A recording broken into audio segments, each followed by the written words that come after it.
যাই হোক, গতদিন আমরা পড়েছিলাম বাংলা বানানের নিয়ম, শেষ করে দিয়েছিলাম। আজকে আমরা ব্যাকরণিক শব্দ শ্রেণী থেকে শুরু করব নতুন টপিকস। তো ব্যাকরণিক শব্দ শ্রেণীর প্রথমেই আসলে ব্যাকরণিক শব্দ শ্রেণী কি আমরা এর আগেও এটা পড়েছি। ক্লাস 9-10-এ তোমরা পড়েছো যে বাংলা ভাষায় যে আগে বলা হতো পদ কত প্রকার, কি কি, হ্যাঁ, এগুলোকে এখন ব্যাকরণিক শব্দ শ্রেণীর অন্তর্ভুক্ত করা হয়েছে। এবং ইংরেজিতে যেটাকে বলে পার্টস অফ স্পিচ, আর বাংলায় বলে ব্যাকরণিক শব্দ শ্রেণী। তো আমরা ব্যাকরণিক শব্দ শ্রেণী বলতে বোঝাই অর্থবোধক ধ্বনি বা ধ্বনি সমষ্টিকে শব্দ বলে। এখন শব্দকে কত ভাগে ভাগ করা যায় এই বিষয়গুলো ব্যাকরণিক শব্দ শ্রেণীর মধ্যে আসছে। তো প্রথমে আমরা জানবো যে শব্দ কি, তারপরে শব্দের শ্রেণী বিভাগ বা ব্যাকরণিক শব্দ শ্রেণী আলোচনা করব। প্রথমে আমরা শুরু করি শব্দ কি। ইংরেজিতে বলে পার্ট, এটা লিখে দিই,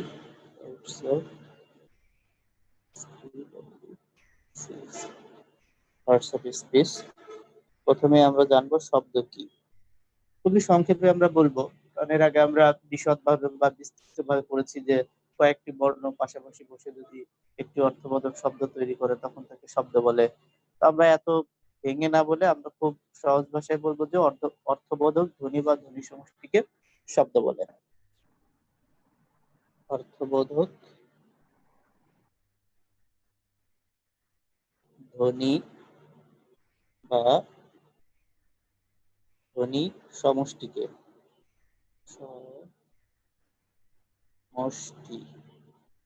সমষ্টিকে শব্দ বলে। অর্থাৎ একটা ধ্বনি দিয়েও কখনো শব্দ হতে পারে, আবার কয়েকটা ধ্বনি মিলেও একটা শব্দ হতে পারে। এজন্য বলা হয়েছে অর্থবোধক ধ্বনি বা ধ্বনি সমষ্টিকে শব্দ বলে। অর্থাৎ কয়েকটি ধ্বনি মিলে যে শব্দটা তৈরি হবে তার একটা নির্দিষ্ট অর্থ থাকতে হবে। এখন আমাদের তাহলে প্রশ্নটা দ্বারা এরকম যে শব্দ কি, পরীক্ষায় যেভাবে প্রশ্ন আসতে পারে, বা শব্দ কাকে বলে, শব্দ কাকে বলে ব্যাকরণিক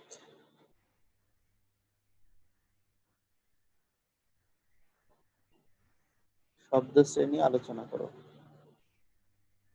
শব্দ শ্রেণী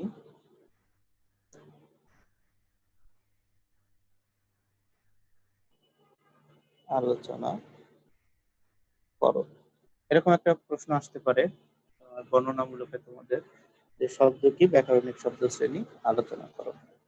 তো প্রথমে আমি শব্দের সংজ্ঞা তো দিয়ে দিয়েছি। এখন ব্যাকরণিক শব্দ শ্রেণীর যে প্রকারভেদ বা কত প্রকার, খাতাটা একটু ওই সাইডেরটা দেখতেছি না, ওই সাইডেরটুকু। আচ্ছা, এখানে না, না স্যার, ওই সাইডেরটুকু। ঠিক হ্যাঁ, এবার আছে। ঠিক আছে। শব্দ কাকে বলে এর একটা সংজ্ঞা দিয়ে নিবে পরীক্ষা এরকম আসলে, এরপরে ব্যাকরণিক শব্দ শ্রেণী আলোচনা করো। তাহলে ব্যাকরণিক শব্দ শ্রেণীকে আমরা লিখতে পারি 8 ভাগে ভাগ করা যায়। ব্যাকরণিক শব্দ শ্রেণীকে 8 ভাগে ভাগ করা যায়। 8 ভাগে ভাগ করা যায়। তো সেই 8 ভাগ কি কি আমরা সেটা দেখবো এখন। যথা 1 নম্বরে ক খ দিয়ে করি। আচ্ছা, 1 নম্বর দিয়ে স্যার করি। টপিকের নামটা কি? ব্যাকরণিক শব্দ শ্রেণী। ব্যাকরণিক শব্দ শ্রেণী আলোচনা করো।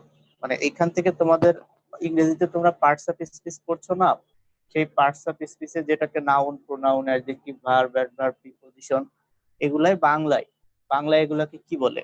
বাংলায় এই পার্টস অফ স্পিচকেই বলে ব্যাকরণিক শব্দ শ্রেণী। আমরা সেটা আজকে বাংলায় আলোচনা করব এবং পাশাপাশি ইংরেজিটা লিখে দিব যাতে তোমাদের বুঝতে সুবিধা হয়। দেখো, তাহলে 8 ভাগে ভাগ করা যায়। শব্দ কাকে বলে সেটা আমি এখানে প্রথমে লিখে দিয়েছি, যে অর্থবোধক ধ্বনি বা ধ্বনি সমষ্টিকে শব্দ বলে। এবার 8 ভাগে যে ভাগ করা যায় সেই 8 ভাগ আমরা লিখে ফেলি। প্রথমটা হচ্ছে বিশেষ্য। বিশেষ্য যেটাকে ইংরেজিতে বলে নাউন। পাশে ইংরেজিটা লিখে রাখবে, তাহলে বুঝতে সুবিধা হবে। 2 নম্বরে আমরা বলতে পারি বিশেষণ। বিশেষণ এটাকে ইংরেজিতে বলে অ্যাডজেক্টিভ। অ্যাডজেক্টিভ। 3 নম্বরে সর্বনাম। সর্বনাম এটাকে ইংরেজিতে বলে প্রোনাউন।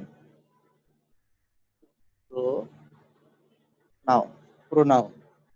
4 নম্বরে বিশেষ্য, বিশেষণ, সর্বনাম, তারপরে তোমাদের ক্রিয়া। 4 নম্বরে আমরা বলবো ক্রিয়া, যেটাকে ইংরেজিতে বলে ভার্ব। ক্রিয়া। 5 নম্বরে যাবে ক্রিয়া বিশেষণ। ক্রিয়া বিশেষণ এটাকে ইংরেজিতে বলে অ্যাডভার্ব। তারপরে 6 নম্বরে লিখো যোজক। যোজক যেটাকে আগে বলা হতো, অর্থাৎ যখন তোমরা পদ কত প্রকার তখন যখন পড়েছো তখন বলা হতো যে পদ 5 প্রকার, তার মধ্যে এটার নাম ছিল অব্যয়। এখন এই অব্যয় পুরা নাম ছিল, তোমরা হয়তো পুরা নামটা পড়ো নাই, সংক্ষেপটাই পড়েছো, শুধু সংযোজক অব্যয় বলা হতো। এই অব্যয়কে বলা হতো সংযোজক অব্যয়, অর্থাৎ যে অব্যয় দ্বারা দুইটা জিনিসকে বা দুইটা শব্দ বা দুইটা বাক্যকে যুক্ত করা হয়, এই জন্য বলা হয় সংযোজক, মানে সংযুক্ত করা হয়। তো এইটাই এখন আধুনিক নাম এসেছে শুধু যোজক। অব্যয় বাদ চলে গেছে, অব্যয় নামটাও এখন বাদ দেওয়া হয়েছে এবং সংযোজক অব্যয় নামটাও বাদ দেওয়া হয়েছে, এখন শুধু বলা হয় যোজক, যেটাকে আমরা তাহলে ইংরেজিতে বলতে পারি কি কনজাংশন। কনজাংশন। বা 7 নম্বরে যদি আমরা বলি, 7 নম্বরে আছে অনুসর্গ। অনুসর্গ যেটাকে আমরা ইংরেজিতে বলি প্রিপজিশন। প্রিপজিশন। এই প্রিপজিশন বাংলায় হচ্ছে অনুসর্গ। আর 8 নাম্বারটা হচ্ছে আবেগ শব্দ। আমরা তো এটাকে জানি আবেগ শব্দ, এটাকে ইংরেজিতে বলে ইন্টারজেকশন।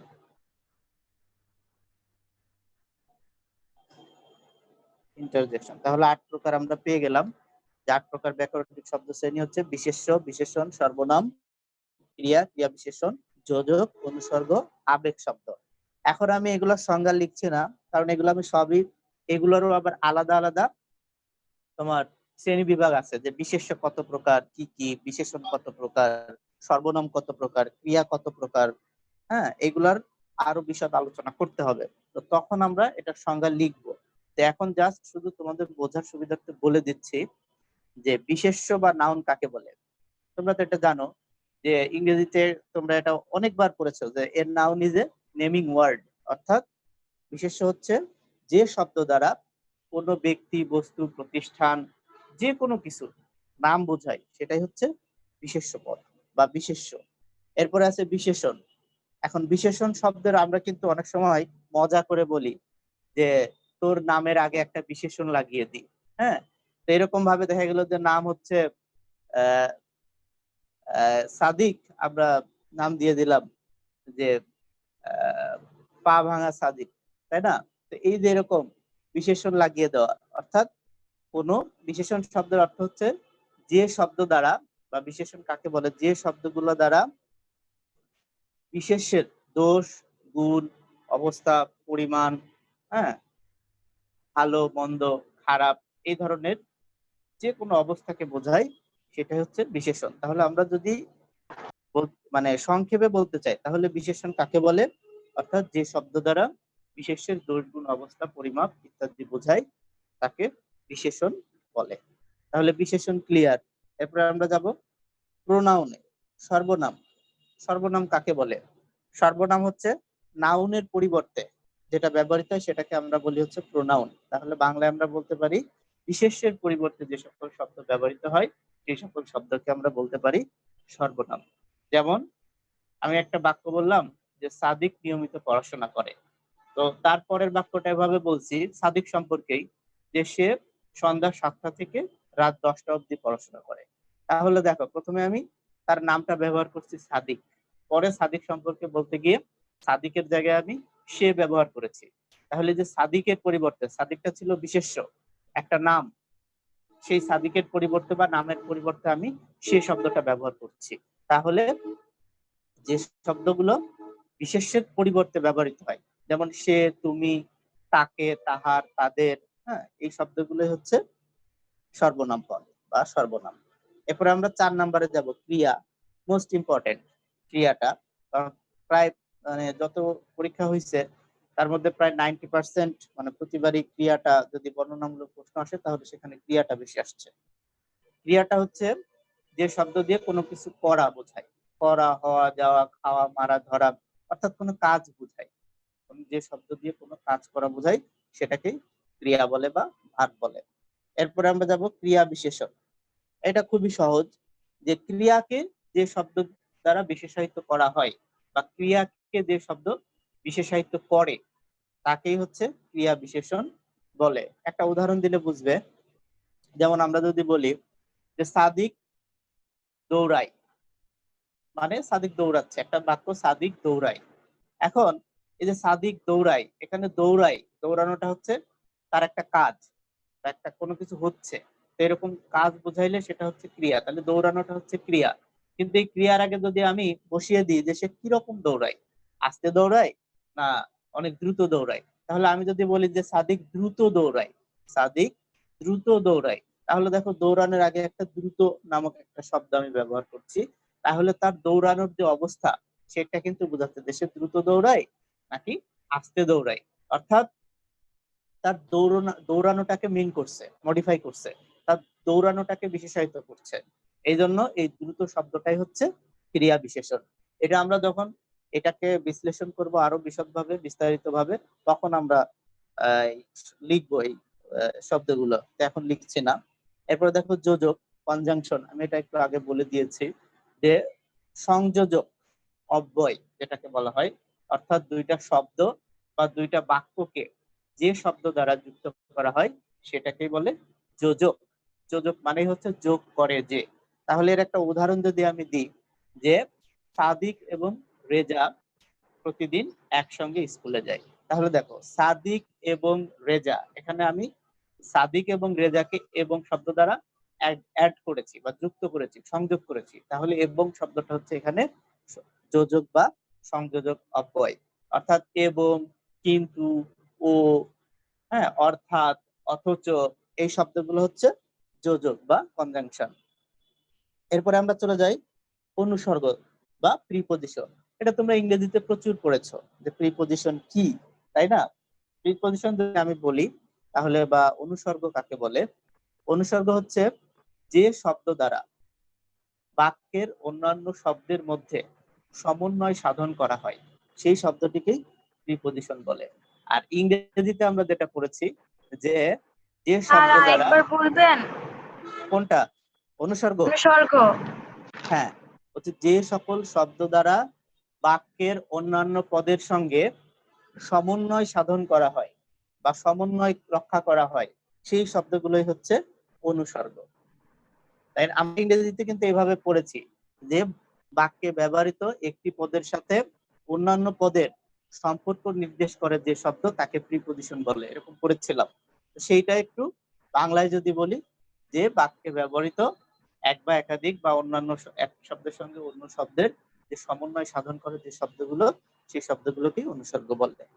এরপরে আমরা যদি উদাহরণ দিই, ইংরেজিতে যে অ্যাট, টু, ফ্রম, তাই না, এগুলো হচ্ছে প্রিপজিশন। ঠিক বাংলায় এরকম দ্বারা, দিয়া, প্রতি, এর, এই শব্দগুলো হচ্ছে প্রিপজিশন। যেমন রহিমের বাড়ি রংপুর, এখানে যে রহিমের সাথে যে আমি এর লাগিয়েছি, এটাই হচ্ছে অনুসর্গ। রহিম এর বাড়ি রংপুর। অথবা আমি যদি বলি সাদ থেকে পানি পড়ে, সাদ থেকে পানি পড়ে, তাহলে এই যে থেকে, সাদ থেকে পানি পড়ে, এই থেকে শব্দটা হচ্ছে এখানে অনুসর্গ বা প্রিপজিশন। এরপরে আমরা চলে যাব আবেগ শব্দ। এইটা তো আর বোঝানোর কোনো প্রয়োজন নাই, কারণ তোমরা যে পরিমাণে আবেগ প্রকাশ করো ইমোজির মাধ্যমে, তোমরা এটা আমার থেকে ভালো বুঝবে যে আবেগ শব্দটা আসলে কি, তাই না?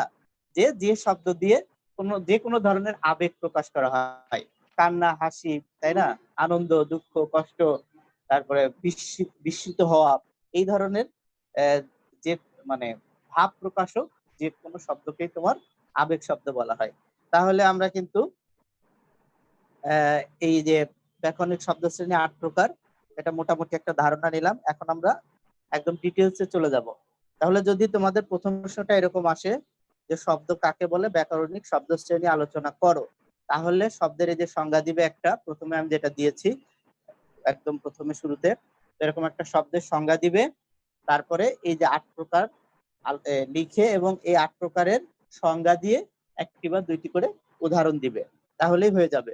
তোমাকে কিন্তু এই বিশেষ্য, বিশেষণ, সর্বনাম, ক্রিয়া এগুলোর আর বিশ্লেষণ করা লাগবে না। এটা আলাদাভাবে যদি আসে তখন শুধু বিশেষ্যটা, যদি বলে যে বিশেষ্য কাকে বলে, বিশেষ্য শ্রেণী বিভাগ আলোচনা করো, তখন বিশেষ্য শ্রেণী বিভাগ বা বিশেষ্য কত প্রকার এগুলো আলোচনা করবে। এই প্রশ্নে না, এই প্রশ্নে জাস্ট এই ৮ প্রকার লিখে এদের সংজ্ঞা দিয়ে পাশে দুইটা বা একটা উদাহরণ দিলেই হয়ে যাবে। ঠিক আছে, এই পর্যন্ত করে এটা শেষ করে দিবে। এরপরে আমরা ২ নাম্বার প্রশ্নে চলে যাব। ২ নাম্বার প্রশ্নটা হচ্ছে বিশেষ্য কাকে বলে।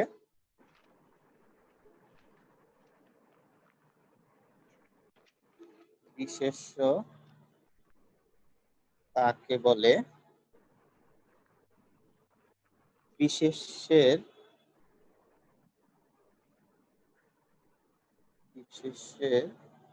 শ্রেণী বিভাগ আলোচনা করো। শ্রেণী বিভাগ আলোচনা করো।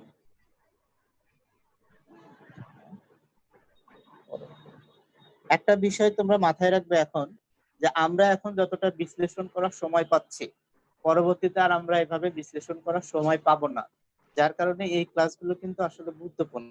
মানে এখন যেভাবে একদম ভেঙে ভেঙে এক একটা লাইন ধরে ধরে আলোচনা করছি, পরবর্তীতে আর এইভাবে আলোচনা করতে পারবো না, সময় থাকবে না আমাদের।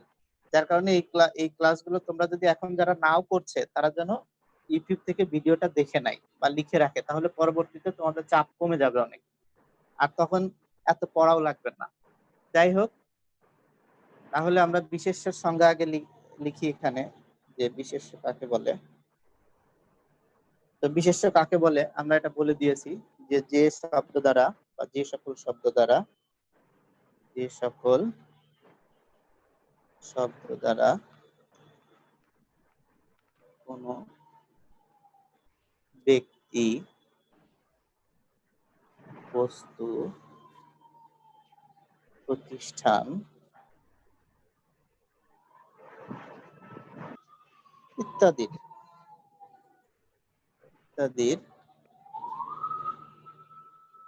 সুনির্দিষ্ট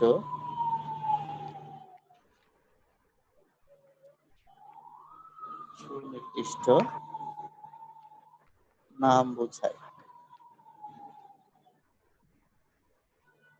তাকে বিশেষ্য বলে। সহজ, যেমন এখানে উদাহরণ দিয়ে দিবে, সাদিক, বিদ্যালয় ইত্যাদি, এরকম যে কোনো নাম ব্যবহার করলে উদাহরণ হয়ে যাবে।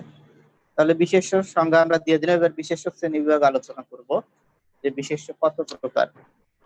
আমরা প্রথমে লিখব যে সাধারণভাবে বিশেষ্যকে 2 ভাগে ভাগ করা যায়। সাধারণভাবে লিখব সাধারণভাবে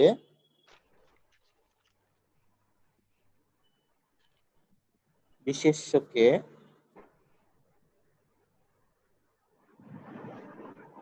দুই ভাগে ভাগ করা যায়। ভাগ করা যায়। কথায় আমরা লিখবো যে দুই ভাগ কি কি। এক ভাগে লেখো সংজ্ঞা বা নামবাচক বিশেষ্য। সংজ্ঞা বা আকার সংজ্ঞা বা নামবাচক বিশেষ্য। এটা হচ্ছে এক নম্বর ভাগ, একটা ভাগ, প্রথম ভাগ যে দুই ভাগে ভাগ করা যায়। তার প্রথম ভাগ হচ্ছে সংজ্ঞা বা নামবাচক বিশেষ্য। তাহলে যে শব্দ দ্বারা কোনো কিছু সুনির্দিষ্ট নাম বোঝায়, এখানে লেখো যে শব্দ দ্বারা কোনো কিছুর অর্থাৎ নির্দিষ্ট করে বোঝায়, সুনির্দিষ্ট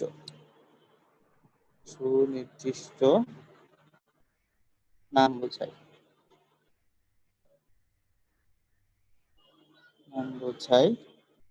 তাকে সংজ্ঞা বা নামবাচক বিশেষ্য বলে। সংজ্ঞা বা নামবাচক বিশেষ্য বলে। অর্থাৎ একেবারে নির্দিষ্ট, অর্থাৎ যার যে নাম সেই নাম অনুযায়ী বোঝায়, সেটাই হচ্ছে সংজ্ঞা বা নামবাচক বিশেষ্য। যেমন আমরা যদি উদাহরণ দিই, যেমন বই, কলম, দেশ ইত্যাদি, বা এখানে তোমরা বাংলাদেশও লিখতে পারো ইত্যাদি। অর্থাৎ একেবারে নির্দিষ্ট করে বোঝায়, সেটাই হচ্ছে সংজ্ঞা বা নামবাচক বিশেষ্য। 2 নম্বরে আমরা যাব সাধারণ বিশেষ্য। 2 নম্বরে আমরা বলবো সাধারণ বিশেষ্য। আচ্ছা, এটার ইংরেজি নাম, সংজ্ঞা বা নামবাচক বিশেষ্যের ইংরেজি নামটা আমি লিখে দিই। ইংরেজি যেটাকে বলে প্রপার নাউন, তাহলে তোমাদের ভালো মনে থাকবে। প্রপার নাউন অর্থাৎ একেবারে নির্দিষ্ট ব্যক্তি, বস্তু বা প্রতিষ্ঠানকে বোঝায়, বা নির্দিষ্ট করে কোনো কিছুর নাম বোঝায়, সেটাই হচ্ছে সংজ্ঞা বা নামবাচক বিশেষ্য। আর সাধারণ বিশেষ্য হচ্ছে কমন, যেটা সাধারণ বিশেষ্য, যেটাকে ইংরেজিতে বলে কমন নাউন।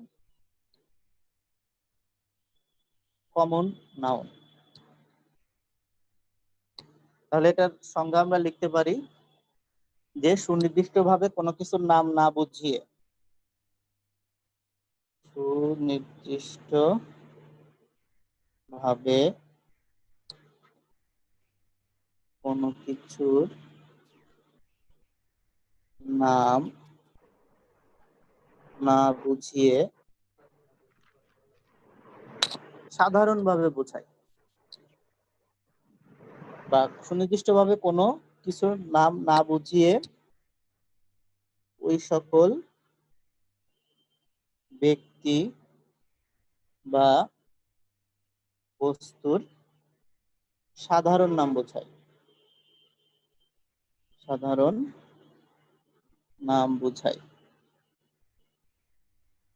তাকে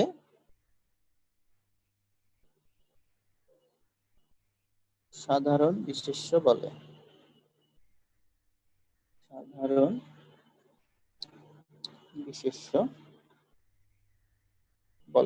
এটা আরেকটু আলোচনা করলে বুঝবে যে সুনির্দিষ্টভাবে কোনো কিছুর নাম না বুঝিয়ে ওই ব্যক্তি বা বস্তুর সাধারণ নাম বোঝায়, তাকে সাধারণ বিশেষ্য বলে। যেমন আমরা যদি বলি মানুষ, দেখো প্রত্যেকটা মানুষের কিন্তু আলাদা আলাদা একটা নাম আছে, যে সাদিক, রেজা, রোহান কিংবা স্যার শুভ। দেশও তো হয়। হ্যাঁ, এটা আমি বলছি যে আগে তোমাকে মানে নির্দিষ্ট প্রপার তো এরকম একবারে নির্দিষ্ট নাম, তাই না? তার একটা নির্দিষ্ট নাম আছে। কিন্তু মানুষ, এই মানুষ বলতে পুরো সমগ্র মানব জাতিকে বোঝায়। ঠিক তুমি যেটা বলেছো দেশ, হ্যাঁ দেশও হয়। যেমন দেশ বলতে যে কোনো দেশকেই বোঝায়, মানে দেশের যে বৈশিষ্ট্য, যে তার কি থাকতে হবে, একটা নির্দিষ্ট সিম্বল থাকতে হবে, সার্বভৌমত্ব থাকতে হবে, তাই না? এরকম ভাবে কিন্তু যদি যখন নির্দিষ্ট করে বোঝাবে তখন ওই দেশের নাম ব্যবহার করবে, যেমন বাংলাদেশ, ভারত, ইন্ডিয়া, পাকিস্তান, চীন, যুক্তরাষ্ট্র, তাই না? কিন্তু যখন শুধু দেশ বলবে তখন দেশ বলতে সাধারণ নাম বোঝায়, অর্থাৎ সকল দেশকেই বোঝায়। সকল দেশের সাধারণ নাম হচ্ছে দেশ। এরকম ভাবে সকল মানুষের সাধারণ নাম হচ্ছে মানুষ। আর যখন নির্দিষ্ট করে বোঝাবে বা প্রপার নাউন বোঝাবে বা নামবাচক ভাবে বা সংজ্ঞাবাচক ভাবে বোঝাবে, তখন কি তার নির্দিষ্ট যে একটা নাম আছে, সাদিক রেজা, বাংলাদেশ, পাকিস্তান, ঠিক আছে, এইরকম নির্দিষ্ট করে যখন বোঝাবে তখন সেটা হয়ে যাবে প্রপার নাউন বা সংজ্ঞাবাচক বিশেষ্য বা নামবাচক বিশেষ্য। আর যখন এগুলা সাধারণ নাম বোঝাবে, যেমন আবার যদি বলি গরু, দেখো কত ধরনের গরু আছে, তাই না? কিন্তু গরু কিন্তু জাতের নাম আছে, অস্ট্রেলিয়ান, ইন্ডিয়ান, পাকিস্তানি, তাই না? তো যখন এরকম নির্দিষ্ট নাম দেবে, শাহিওয়াল, তাই না, এরকম যখন নির্দিষ্ট করে বোঝাবে তখন ওটা হয়ে যাবে প্রপার নাউন। আর যখন নির্দিষ্ট না বোঝাবে শুধু গরু শব্দটা বোঝাবে, তখন আমরা গরু বলতে বুঝি যে গরুর যে আকৃতি, এই ধরনের যত প্রাণী আছে বা এই ধরনের যা আছে, যে দুইটা চোখ আছে, শিং আছে, লেজ আছে, তাই না, অর্থাৎ গরুর যে বৈশিষ্ট্য। তো এই যে গরু বলতে সব পৃথিবীর যত গরু আছে সবকে বোঝায়। মানুষ বলতে পৃথিবীর যত মানুষ আছে ওই আকৃতির বা ওই বৈশিষ্ট্যের সবাইকে বোঝায়। তাহলে সাধারণ বিশেষ্য আর সংজ্ঞাবাচক বিশেষ্যের মধ্যে পার্থক্যটা বুঝলে। ওকে, তাহলে আমরা এবার চলে যাব। তাহলে উদাহরণ আমরা দিতে পারি, যেমন খুব ভালো বলেছো, এই যে মানুষ, দেশ, হ্যাঁ, ইত্যাদি, এরকম দিলেই হবে, ঠিক আছে? তাহলে সংজ্ঞাবাচক বা নামবাচক বিশেষ্য, সাধারণ বিশেষ্য চলে গেল। এইবার এই সাধারণ বিশেষ্যকে আবার তিন ভাগে ভাগ করা যায়। এই যে সাধারণ যে বিশেষ্য আছে, এই সাধারণ বিশেষ্যকে আবার তিন ভাগে ভাগ করা যায়। তাহলে আমরা লিখব সাধারণ বিশেষ্যকে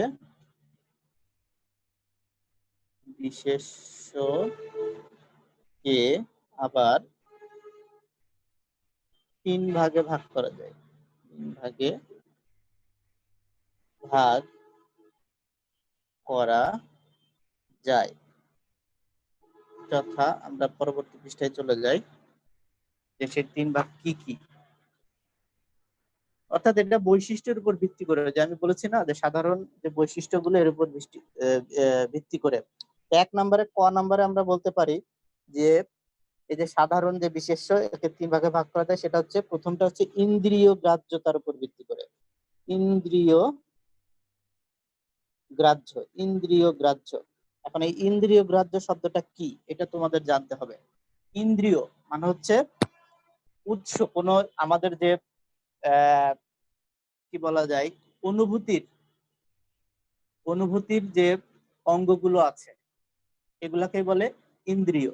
যেমন আমাদের দৃষ্টির যে অনুভূতি, আমাদের ত্বকের যে অনুভূতি, আমাদের জিহ্বার যে অনুভূতি, হ্যাঁ, এই ধরনের আমাদের নাকের যে ঘ্রাণের যে অনুভূতি, এই এক একটা, এই যে নাক, আমাদের কান, চোখ, জিহ্বা, ত্বক, এগুলা হচ্ছে, এগুলাকে বলে ইন্দ্রিয়, যার মাধ্যমে আমরা অনুভূতি গ্রহণ করে থাকি, তাই না? বিভিন্ন ধরনের অনুভূতি, ত্বকের মাধ্যমে আমরা ঠান্ডা, গরম, উষ্ণ, এই ধরনের অনুভূতি বুঝতে পারি। নাকের মাধ্যমে আমরা ঘ্রাণ, কি ধরনের ঘ্রাণ, এই অনুভূতিটা নিতে পারি। কানের মাধ্যমে আমরা শ্রবণের যে অনুভূতি সেটা নিতে পারি। জিহ্বার মাধ্যমে আমরা স্বাদের যে অনুভূতি সেটা নিতে পারি। এরকম ভাবে মানুষের পঞ্চ ইন্দ্রিয় আছে। এই পঞ্চ ইন্দ্রিয়ের উপর ভিত্তি করে প্রথমটা হচ্ছে ইন্দ্রিয় গ্রাহ্য, অর্থাৎ ইন্দ্রিয় দ্বারা যেগুলো অনুভব করা যায়। গ্রাহ্য, গ্রাহ্য শব্দ তো আমরা বলি না যে সে আমাকে গ্রাহ্য করে না, মানে কি, আমাকে আমলে দেয় না, আমাকে কিছু মনেই করে না। গ্রাহ্য মানে হচ্ছে মনে করা, আমলে দেওয়া, বা যার বাহ্যিক বা বাস্তব আকৃতি আছে বা বাস্তব বৈশিষ্ট্য আছে, সেটাই হচ্ছে ইন্দ্রিয় গ্রাহ্য। অর্থাৎ ইন্দ্রিয় দ্বারা যেগুলো বাস্তবে অনুভব করা যায় সেগুলোই হচ্ছে ইন্দ্রিয় গ্রাহ্য।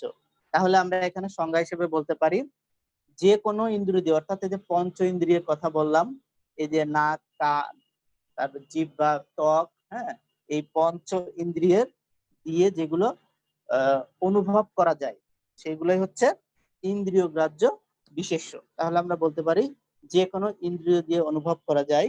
সংজ্ঞা লিখতে পারি, যে কোনো ইন্দ্রিয় দিয়ে ইন্দ্রিয় দিয়ে অনুভব করা যায়, অনুভব করা যায় এমন, যে কোনো ইন্দ্রিয় দিয়ে অনুভব করা যায় এমন এমন শব্দকে ইন্দ্রিয়গ্রাহ্য বিশেষ্য বলে। এমন শব্দ সমূহকে লিখি, কারণ এগুলো তো অনেক, শব্দ সমূহ মানে সব শব্দ, যে সকল শব্দ দ্বারা, এমন শব্দ সমূহকে তোমার ইন্দ্রিয় গ্রাহ্য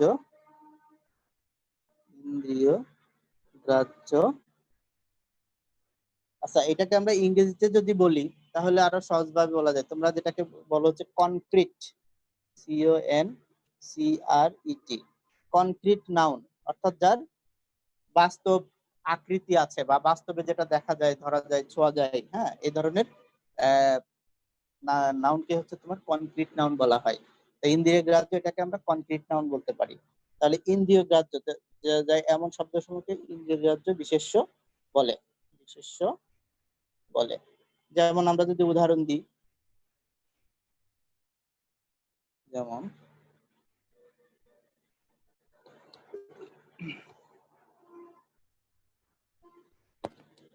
যেটা দেখা যায়, যদি আমরা বলি ইট, আচ্ছা, মিষ্টি, কারণ এটাকে আমরা স্বাদ নিতে পারি, তাই না, অনুভব করতে পারি। মিষ্টি, বিদ্যালয়, যেটার বাহ্যিক অবস্থিতি আছে, ইত্যাদি, যেটা আমরা দেখতে পারি। এবার আবার ইন্দ্রিয় গ্রাহ্য বিশেষ্যকে আবার দুই ভাগে ভাগ করা যায়। তাহলে আমরা লিখতে পারি ইন্দ্রিয় গ্রাহ্য বিশেষ্য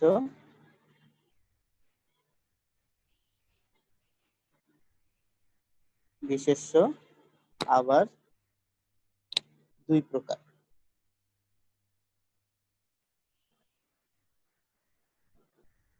ইন্দ্রিয় গ্রাহ্য বিশেষ্য আবার দুই প্রকার, যথা আমরা এক প্রকারে বলতে পারি মূর্ত বিশেষ্য। মূর্ত বিশেষ্য, মূর্ত বিশেষ্য। দেখো, মূর্ত আর বিমূর্ত এই দুটো শব্দ তো শব্দের সঙ্গে তোমরা পরিচিত, যে মূর্ত কি আর বিমূর্ত কি। মূর্ত হচ্ছে যেগুলো দেখা যায়, দৃশ্যমান, এগুলোকে বলা হয় মূর্ত বিশেষ্য। আর যেগুলো দেখা যায় না এগুলো হচ্ছে বিমূর্ত, অদৃশ্য যেগুলো, এগুলো বিমূর্ত। তাহলে আমরা প্রথমে বলতে মূর্ত বিশেষ্য, অর্থাৎ তাহলে আমরা বলবো যে দৃশ্যমান যে কোনো কিছুর নামকে, দৃশ্যমান যে কোনো কিছুর নামকে, যে কোনো কিছুর নামকে মূর্ত বিশেষ্য বলে, মূর্ত বিশেষ্য বলে। যেমন আমরা যদি উদাহরণ দিই, এটার বই, কলম, এগুলো দেখা যায়, অর্থাৎ দৃশ্যমান যেগুলো, এগুলো হচ্ছে মূর্ত বিশেষ্য। আর একটা হচ্ছে তোমার ভাব বা গুণবাচক বিশেষ্য। ভাব, গুণবাচক বিশেষ্য। ভাব, এগুলো দেখা যায় না, শুধু অনুভব করা যায়। ভাব, গুণবাচক বিশেষ্য, এটাকে ইংরেজিতে বলে অ্যাবস্ট্রাক্ট, ABSTRACT, অ্যাবস্ট্রাক্ট নাউন। এই যে অ্যাবস্ট্রাক্ট নাউনটাকেই বাংলায় বলে ভাব বা গুণবাচক বিশেষ্য, অর্থাৎ যেটা দেখা যায় না, ধরা যায় না, ছোঁয়া যায় না, কিন্তু অনুভব করা যায়, সেটাই হচ্ছে তোমার এই ভাব বা গুণবাচক বা অ্যাবস্ট্রাক্ট নাউন। যেমন আমরা বলতে পারি কষ্ট, কষ্ট, আনন্দ, বিস্ময়। স্যার খাতাটা একটু উপরে উঠান। হ্যাঁ, দেখো, কষ্ট, আনন্দ, বিস্ময়, তাই না, ইত্যাদি, এই জিনিসগুলো আমরা শুধু অনুভব করতে পারি, কিন্তু দেখতে পারি না। কিন্তু কষ্টটা অনুভব করতে পারি, আনন্দটা অনুভব করতে পারি, তাই না। এই যে স্বাদ, আমি মিষ্টি লিখেছিলাম, এটাও তোমরা এখানে লিখতে পারো স্বাদ। যেমন সুন্দর, একটা সৌন্দর্য, এই সৌন্দর্য কিন্তু আসলে আমরা অনুভব করি, বলি যে যদি কোথাও অনেক সুন্দর দেখি তাহলে বলি যে এটা সৌন্দর্য অনেক বেশি বা খুব সুন্দর। কিন্তু এই সুন্দর জিনিসটা কি আমরা আহ বাহ্য তো দেখতে পাই না, জাস্ট অনুভব করি, আমাদের অন্তর দিয়ে আমরা অনুভব করতে পারি। ঠিক এরকম আনন্দ কষ্ট বিস্ময় এগুলা অনুভব করি, দেখা যায় না, ধরা যায় না, ছোঁয়া যায় না, করা যায়। এই যে শীত গ্রীষ্ম উষ্ণতা এগুলোও কি ধরা যায় না, দেখা যায় না, কিন্তু অনুভব করা যায়। এরকম আমরা লিখতে পারি এখানে ঠান্ডা, ঠান্ডা বা গরম, এগুলো জাস্ট আমরা অনুভব করি ইত্যাদি। এগুলো হচ্ছে ভাব বা গুণবাচক বিশেষ্য। এরপরে দেখো এরপরে আমরা চলে যাব খতে, অর্থাৎ সাধারণ বিশেষ্য যে 3 প্রকার, তার মধ্যে খতে হচ্ছে 2 নম্বরটা হচ্ছে গণনাযোগ্য। গণনাযোগ্য, গণনাযোগ্য অর্থাৎ সাধারণ বিশেষের আর একটা প্রকারভেদ হচ্ছে এটা গণনাযোগ্য। গণনার ভিত্তি আবার 3 প্রকার। আমরা এটা লিখতে পারি যে গণনার উপর ভিত্তি করে বিশেষ্য পদ 3, অর্থাৎ যা গণনা করা যায়। গণনাযোগ্য বলতে বোঝায় যে সকল বিশেষ্যকে গণনা করা যায়। আমরা লিখতে পারি যে সকল বিশেষ্য গণনা করা যায়, গণনা করা যায় তাদেরকে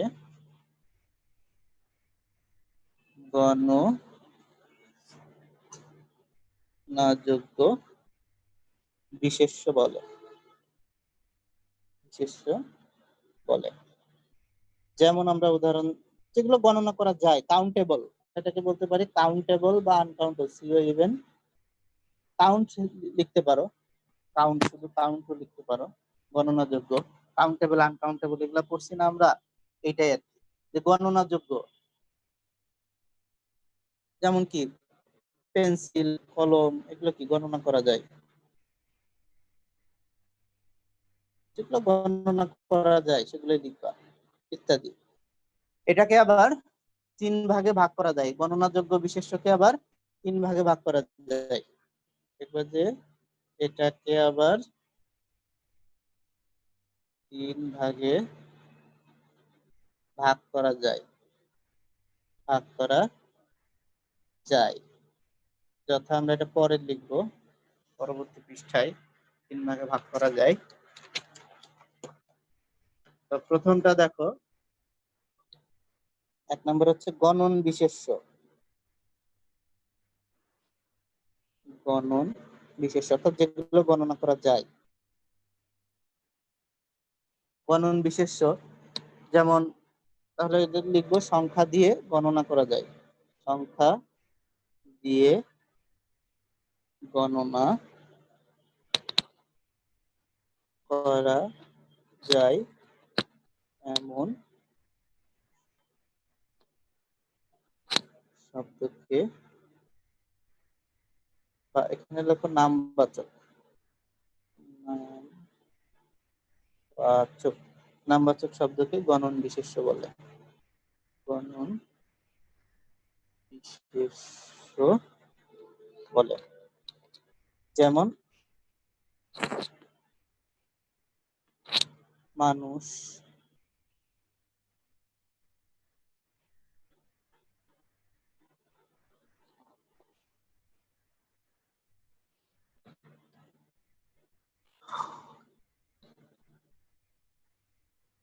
বৃক্ষ, চেয়ার ইত্যাদি, এগুলো গণনা করা যায়।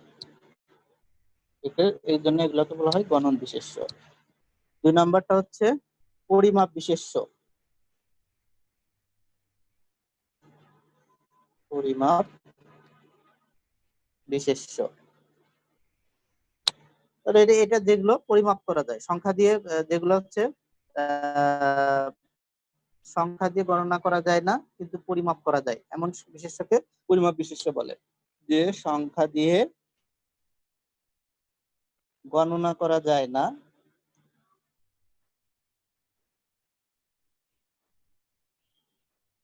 কিন্তু পরিমাপ করা যায়, পরিমাপ